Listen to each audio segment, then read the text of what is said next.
ہم لوگ کب تک یوں اندھیروں میں بھٹکتے رہیں گے؟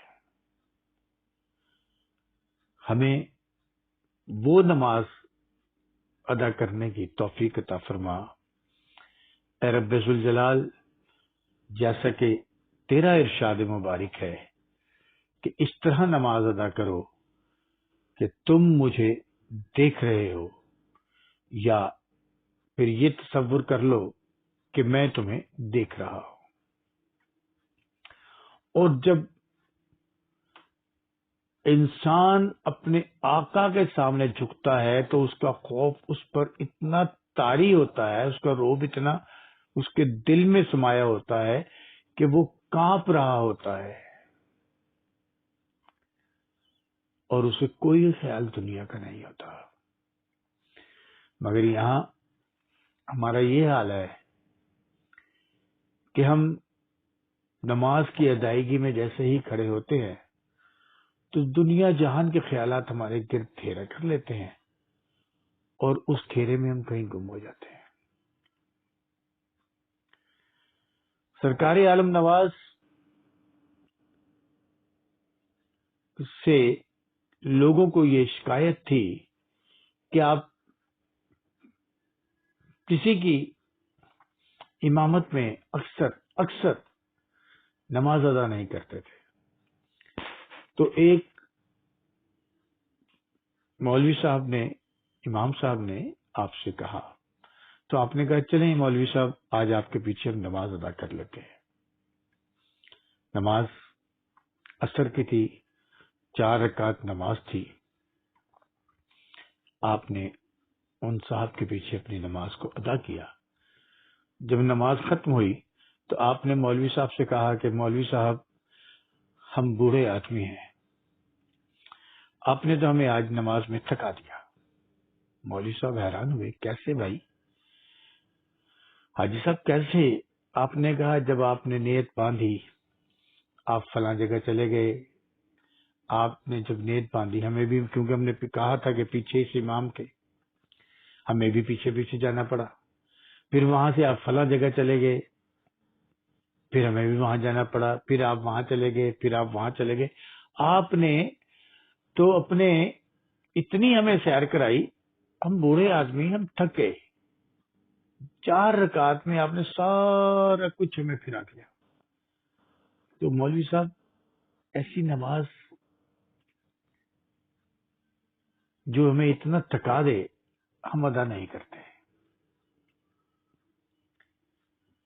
مطلب یہ ظاہر ہوا کہ جب مولوی صاحب نے نماز کی نیت باندھی تو ان کے خیالات کبھی کہیں تھے، کبھی کہیں تھے، کبھی کہیں تھے۔ چونکہ سرکار نے کہا تھا، ہماری نیت میں ہوتا ہے کہ پیچھے اس امام کے، تو سرکار بھی وہاں سرکار کو جانا پڑا۔ تو اس وجہ سے سرکار نے انہیں نماز کے بعد کہا کہ مولوی صاحب آج آپ نے ہمیں تھکا دیا۔ اب اپروچ دیکھیں ذہن کی، فقیری کی، عشق کی، کہ ایک عاشق کی نماز کیا ہے اور ایک اس مولوی کی نماز کیا ہے۔ تمام مولویوں کی بات نہیں ہو رہی ہے، یہ ہم میں سے وہ بھی باکردار لوگ ہیں اور ہم سے بہت اچھے ہیں، مگر ہم بات کر رہے ہیں سرکار عالم نواز کی، دور بینی کی، عشق کی نماز کی، اور دنیاوی نماز کی ادائیگی کی۔ اور رات کی نماز، تہجد کی نماز کی فضیلت ہی اس لیے ہے کہ اسے آپ تنہائی میں ادا کرتے ہیں، اور اس میں رب، محبوب اور خدا اور انسان کے سوا کوئی دوسرا نہیں ہوتا، کوئی دوسرا نہیں ہوتا۔ ہم لوگ عبادت کرتے ہیں اس رب کی، ہم لوگ عبادت کرتے ہیں اس رب کی جو ہم سب کا، اس دنیا کا خالق کائنات ہے۔ تو جب اس کی عبادت ہو تو رات کو راز و نیاز زیادہ ہوتے ہیں، اس لیے رات کی عبادت کی فضیلت زیادہ ہے۔ خوبصورت بات کہ آپ لوگ یہاں میری گفتگو سننے تشریف لاتے ہیں، اور یہ آپ کی محبت، یہ آپ کا پیار ہے، بندہ تو اس قابل نہیں ہے، سرکار عالم نواز کی نوازشات ہیں۔ تو آج یہ رات میں ہم ایک عہد کرتے ہیں، آئیں آج سے رات کی خاموشی میں نیند سے لطف ہونے کی بجائے رات کے کچھ حصے میں اس خدائے بزرگ و برتر کے حضور سر پر سجود ہو کر اس کے محبوب پیغمبر محمد صلی اللہ علیہ وآلہ وسلم کو وسیلہ بخشش بنا کر اپنے ان گنت گناہوں کی معافی مانگیں، اس یقین کامل کے ساتھ کہ وہ ہمیں اپنے محبوب محمد صلی اللہ علیہ وآلہ وسلم کے صدقے میں معاف فرمائے گا، اور خود کو شمع کی مانند بنا کر اپنے آنسو اپنے دامن میں گرائیں ندامت کے، تاکہ وہ اس رات کی خاموشی میں ہماری سیاہ کاریوں کو اس رات کی سیاہی میں مدفن کرتے ہیں، اور ہمیں اہدنا الصراط المستقیم پر چلنے کی توفیق عطا فرمائے، اور اپنے محبوب محمد صلی اللہ علیہ وآلہ وسلم اور تمام انبیاء اولیاء کرام کے نقش قدم پر چلنے کے لیے ہمارے دل میں عشق پیدا کرے،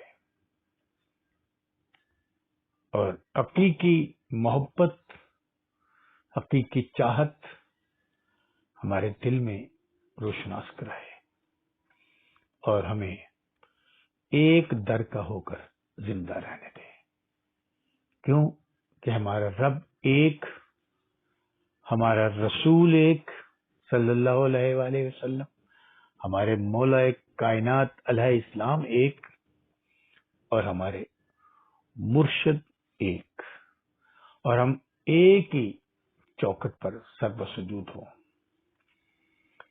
کیوں کہ ایک کے ہو رہیں گے، بالکل ایسے جیسے ایک بیوی دو خامد نہیں رکھ سکتی۔ آپ کی آمد کا شکریہ، آج اتنی رات گئے اور اتنی دھند میں اور اتنی ٹھنڈ میں آپ تشریف لائے، یہ آپ کی محبت کا منہ بولتا ثبوت ہے۔ شکریہ، نوازش، کرم، مہربانی۔ اجازت دیجیے، بشرط زندگی پھر ملاقات ہوگی۔ اللہ وارث، اللہ وارث، آپ کا اپنا سید راحیل شوارسی اے سینٹ، یہ میرا نہیں، آپ کا اپنا چینل ہے، اسے خود بھی سبسکرائب کیجیے، اور دوست احباب سے بھی کہیے کہ وہ اسے سبسکرائب کریں۔ شکریہ، اللہ وارث، اللہ وارث، اللہ وارث۔